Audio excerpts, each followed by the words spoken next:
Welcome to another episode of Guard Life Flourish. No matter if it's your guard life or your home life, the goal is that we flourish. Today, we have a great guest. I'm glad that you're all here. We have Captain Sam Delaney. Now, he is the commander of the 609th Engineer Company here in the great state of Nevada. Really glad that he's here today. Sam, thanks for being here. Oh, no problem. Thanks for having me. Yeah, I think that I've been excited about having this discussion. We were supposed to do the last round, but we couldn't do it because of time conflict or whatever it was. No big deal. But I've been excited since then.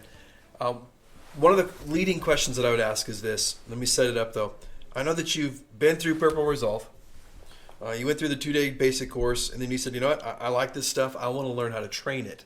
I want to be a train the trainer. So you came to train the trainer course as well. We both had the fortunate opportunity to go through it together. There's a lot of question out there. We've seen the posters around. We get asked on a regular basis, what is Purple Resolve? You've been through it. You drunk the Kool-Aid, so to say. How do you answer that question as far as what is Purple Resolve? Well, so I would say I don't think I get asked what is Purple Resolve because I think the private news network's been in effect. Okay. So I probably get, the problem is I think I'm correcting preconceived notions on what Purple Resolve is. So I get a lot of, this is MRT 2.0, the touchy-feely stuff. And, I think I deal with more questions of, to quote the great Bill Paxton from Aliens, when they hear about this, of like, how do I get out of this chicken outfit, And, I think to that, what I say is, there's two ways you can look at Purple Resolve. And honestly, the first is yes. If you go in closed-minded and, you're like, you have a mentality, much like I kind of did. I'll admit, when I went to Purple Resolve, I didn't know what it was. To me, it was a very touchy-feely, like, what is this? Like, I stack bodies, not chakras. Yeah. So if you go in with that mindset and it's closed-off mindset, Purple Resolve is a 2-day course where you'll go through this book. It's pretty thick. It's good-sized, but you'll get a certificate at the end of the day, and you'll check a block. And that's all it'll be for you. It'll be a certificate that goes in your I Love Me binder. Yeah. However, if you go into Purple Resolve with a little bit of openness and really and understand what it is, it's not a touchy-feely course. It's not MRT 2.0. It's a leadership course. It truly is at the end of the day. If you look at it from that perspective, what you can gain from Purple Resolve is it's not just ability to make you a better leader in the organization. It allows you to have that leadership potential in your personal life, your professional life, and how to take care of yourself. Right. So when you think of all the great leaders we have in the organization, when you look behind, you can see that most of the ones you look up to and you're like, this guy, he's a great leader, usually have that self-control in their own personal life. And that's what really Purple Resolve can help teach you is have that, I maybe not use the word control because there's stuff in life that you just can't control, but it gives you the tool set to adapt and overcome. Much like we teach in all our Army courses, is nothing's going to be easy. Everything we do is hard. Yeah. I mean, people wouldn't do this, everybody would do this profession if it was easy. Yeah. That's why, less than 1% of Americans sign up for service. It's hard, yes. And because it's hard, it already puts additional stressors on a stressful life situation. Yeah. So Purple Resolve, it really is more tools in your toolbox. It's a way to think about things that makes you a better leader, a better family person, a better individual. Yeah. So that's really how when people talk to me about Purple Resolve, like, oh, Captain Delaney, like, what is this? Like, what are they making us do? Like, and it's like, no, like, open your mind a little bit. Because again, if I can do it, I'm commander of the 609 Sapper Company. You can't find any more knuckle draggers playing out in the dirt more than us. Yeah. And, day one, I'll admit, I left and I was like, I don't know if this is for me. It was very touchy-feely. Day 2, one of the instructors, former retired Army captain, he started speaking my language. We were talking tactical application. We were talking, and it made me realize I'm the one who screwed up. I'm coming in with a closed mind. I'm the one. I'd already made my decision when I walked in the room. I was like, great quotes on the board, guys, but as I said, I'm here for tactics, doctrine. I don't need this touchy-feely stuff. Like the Army has taught me how to be a leader. I know my TLPs. I know MDMP. They didn't issue you touchy-feely Exactly. stuff. They didn't issue me that. Yep. But we've had conversations about this. The Army did a great job in teaching me the science of command, but they didn't teach me the art of it. Come on. And because the art, it's truly through mentorship and and again, mentorship, your mileage may vary. Unfortunately, in our organization, we do have great mentors, but unfortunately, some people too, depending on what unit you're in. If you're an MDayer, you just don't have that day-to-day contact. I have the privilege of being AGR, so I'm around great leaders all the time. But if you're just an MDay, NCO officer, even enlisted, 2-3 days out of the month, you're only getting that exposure. So that mentorship, it really has to come in these small doses so that the quality of it needs to be phenomenal. And Purple Resolve, I really feel, addresses those shortcomings and where we struggle in the art of command. Yes. Because again, you can't teach that. I can teach TLPs and MDMP. Yep. But the only thing I can do is provide mentorship. And then again, Purple Resolve just made me realize, man, there's a lot more tools out there. Like, again, I thought I knew what great leadership is, because I'd seen great leaders, General Barry, Major Lamprecht, Colonel Brownell, people who've mentored me throughout my career, great leaders. And I was like, they taught me everything. But, truly I found out that when you stop learning, you become stagnant. Yep. And then you are no longer a great leader. The one thing you'll look at all the great leaders in the organization, they're constantly learning.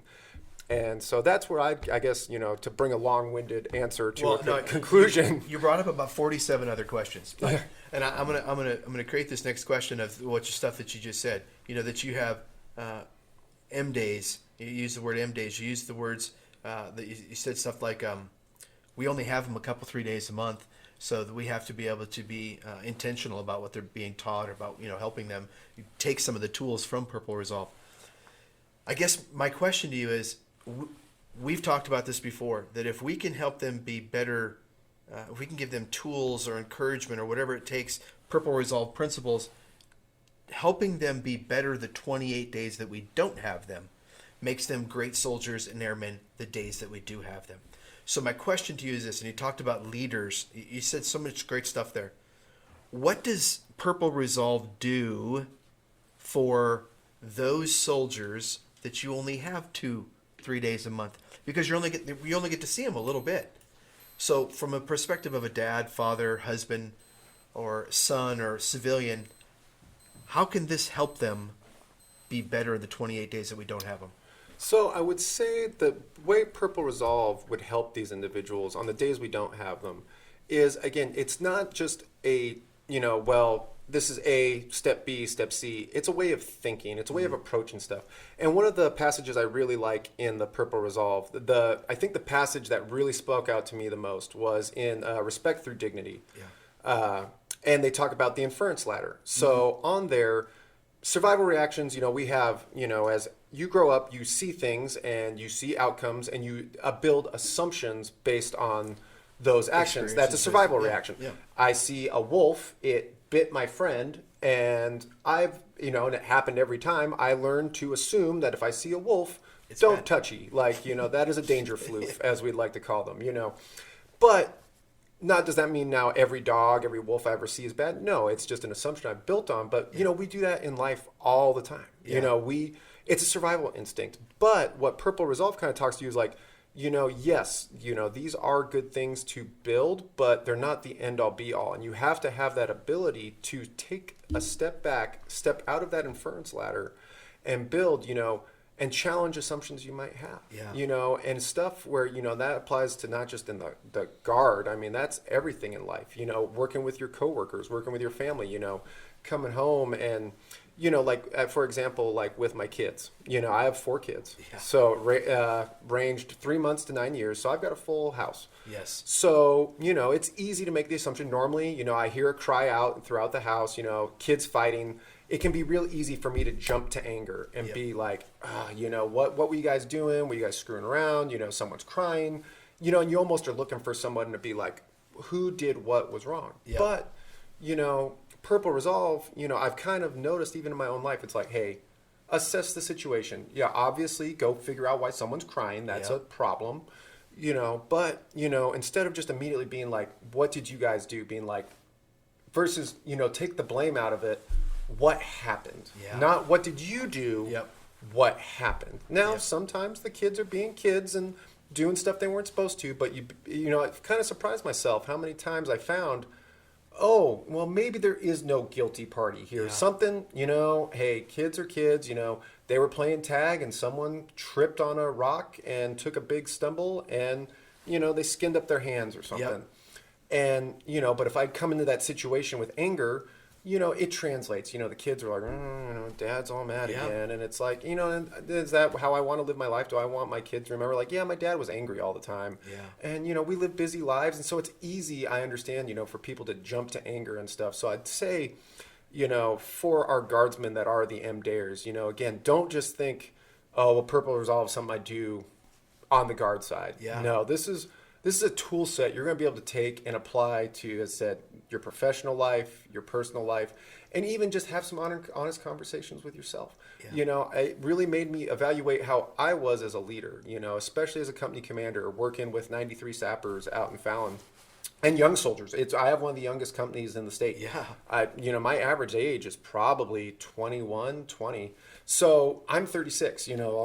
I'm a You're the generation. old man. Exactly. I'm a generation removed. Yeah. So when I'm dealing with them, it's easy to take assumptions I had and apply it to these 20-year-olds and be like, oh, just being knucklehead 20-year-olds. Yeah. But, when I look at it, like, well, I need to look at the situation. Some of these younger kids, they do have families. Their situation, I can't apply a one-size-fit-all solution to each soldier because each soldier's an individual. Yes. Now, yes, in the Army, individualism. Why are you being a yellow square in a sea of blue? And there's a time and place for that in our formation of like, hey, yes, we all have to be doing the right thing. We all want to be marching in link step. But when we're actually looking beyond that and looking at the individual, there's a time, especially, to my junior leaders out there, there's going to be times where you got to make the hard calls, especially with soldiers. And you've got to have that ability to take the rigidity of the Army and set it aside and look at the soldier as the individual and really make those assessments because, with great power comes great responsibility. Come on. And, every soldier, like General Barry says this all the time, every soldier is entitled to the best leadership. And when you are given that privilege of leading, you have to, every time someone comes to my desk, I need to look at it through that lens of, all right, I have the privilege of leading these soldiers. Are my actions worthy of that title I've been allowed to wear as commander?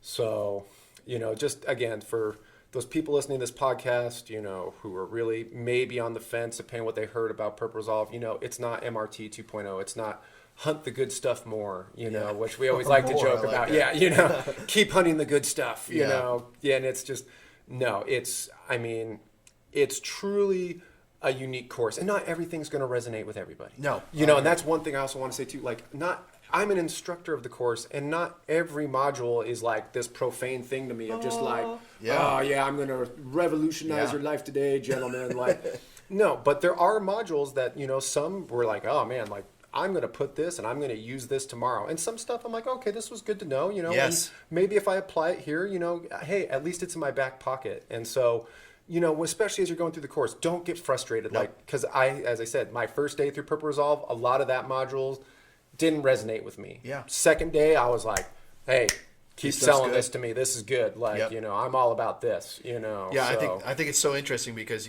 I don't think there's a person that hasn't went through it that says, I love what General Barry said when we interviewed him. He says, I came with a suitcase thinking I was going to get, some tools. I ended up having to go buy more suitcases because of all the tools that we walked away with. No. It's just fascinating how much stuff is in there. And I think that it's so true that I've talked to so many people about it, and they've said stuff like, well, I really didn't, get anything out of this or get anything out of it, but there was this one thing.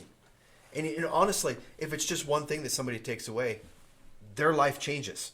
The people that they lead changes. Their sphere of influence changes because of that one little thing. Oh, no, absolutely. I mean, who wants to have less tools in their toolbox? Yeah. I mean, and so I think that's a huge key point of the Purple Resolve is understand that, not everything's going to be this profound, touchy-feely, but if you really approach it with that open mind and just like, hey, how can I apply this to my professional, personal, and individual life? You'd be surprised that there's there's holes that you didn't see before. And Purple Resolve kind of, and through the activities, it's not just a lecture too. That's the other thing I would bring up. It's not, you're not just going to sit in the classroom for 2 days and watch movies and go through slides. There's very active participation involved. And again, now we go back to my first point. If you want to be that guy who sits in the back and doesn't participate, then sure, it is 2 days of slides and lecturing. But if you actually get involved, you'd be surprised, especially talking to the other peers in your group. When I went through with a lot of the higher leadership, and we were able to have those candid conversations about, well, okay, how do you feel about this? How do we feel about the organization? And, Purple Resolve kind of forced you to answer those tough questions. And, I've always had that one thing. If you can't defend your position, it's probably not a good position to have. Yeah. So, I mean, that's tactical. That's, but that's also in real life. If I can't explain something to you of why I believe this, maybe I don't have very good reasoning in my idea of it. Maybe I'm just exactly, maybe, I'm just saying something to say it. Yep. And Purple Resolve kind of forces you to, they'll have you participate in these, thinking exercises where you'll challenge and be like, oh, well, I used to believe this, but why did I believe it? Yeah. Well, maybe and it's surprising because, admitting you're wrong is hard. It's physically painful. They've proven it that. Yeah. And I think they even talk about it in Purple Resolve a little bit, why it's hard to change some people's minds because we have that natural defense against it. Yeah. But, when you approach it, and Purple Resolve will give you the conflict resolution tips too of how to have, those tough conversations and with respect, without coming to, having a good old fashioned dust up in the parking lot. Yep. So I can't really emphasize how useful Purple Resolve can be for those who want it to be useful. Ready to be. Okay, exactly. So we're getting close to the end. I have a question, last question, and this is this. I want to set it up. You said, hey, I'm in charge of 93 sappers. And the average age is 21 years old. So you're with this young generation. I would be, it'd be interesting to see how many of them are single. How many of them are this? I'm sure it's a large percentage. Oh, like 80%. Yeah. If not so more. I guess my question would be, and I know that we didn't write this in the beginning, but in parting, what would you tell that 80% single soldier or 80% of your group, and a large majority of our soldiers across the state, whether they're Army or Air, very young population in age, what would you tell them who say, I don't need to do this. I just want to blow stuff up. I just want to go on ruck marches. I just want to shoot tanks. I just want to shoot guns. I don't need this. What do you tell them? I would say to those individuals, I would say, I understand exactly where you're coming from. And, look at it this way. Even if you have all these tool sets available, if you don't use them now, that's fine. You're young. You're at an opportunity. But understand, how far do you think you're going to be ahead of your peers with this tool set? You're young. I get it. You're aggressive. You're ambitious. Absolutely. And you're going to make mistakes. Yep. Hey, make them. Make mistakes you can recover from. Let's not get crazy. But at that same time, I would say, hey, put these in your tool bag. And I think you'll find as you make mistakes and you look back and have those honest reflections, you'll look at a bunch of these tools and be like, if I'd done that, maybe I would have had a better outcome. Because when I did the Purple Resolve, I look back at mistakes I made as a young lieutenant, as even a young captain. I've been in the Guard now almost a decade. Yeah. And I look back and it's funny, I look at stuff that, it's like, I wish I'd had this as a second lieutenant. Because, I don't want to say that I was just blatantly back to the ARC thing. Exactly. Yep. But I was in that mindset of like, I'm in a combat engineer company. Yep. I'm a PL. I'm going to take charge. I'm going to be, Mel Gibson from the Thin Red Line, and but I would have probably looked at this too, being like, this isn't teaching me how to take the hill. This isn't, but had I applied these tools, my first maybe year as a PL probably would have gone a lot easier because I fell into a lot of pitfalls that junior leaders fall into, where I didn't have great conflict resolution. I didn't communicate clearly, Yep. and I learned that the hard way. I mean, I eventually learned them, Yep. but it was through some severe mentorship. As I said, Major Lamprick was my company commander at the time, and he knocked some hard life lessons into me, and because I'm a hard learner. Everybody in my sapper company knows that, I am the king of the school of hard knocks. And Major Lamprick probably, deserves a couple awards for the remediation he went through with me. So, but I would say, if I had this, maybe I didn't have to go through the school of hard knocks so much. And so to those individuals, I'd say, hey, we're giving you the answer key.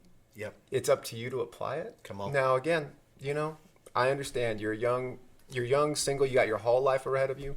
Make those mistakes. Yep. But as I said, the answer key will be here waiting for you when you're ready to use it. Good stuff. Good stuff. Hey, Captain Delaney, thank you for being here today. We could probably talk another couple hours. Oh, I know. You know what I'm saying? This Absolutely. is good stuff. But from all of us here at Guard Life Flourish, I just want to thank you for being here today. If you liked what you heard, please give us a like, subscribe. Please leave some comments down below if you have the time of things you'd like to hear in the future, or interviews you'd like to see, or questions you'd like answered. But from Captain Delaney and myself, thank you for being here. And until next time, take care of yourself. Clear.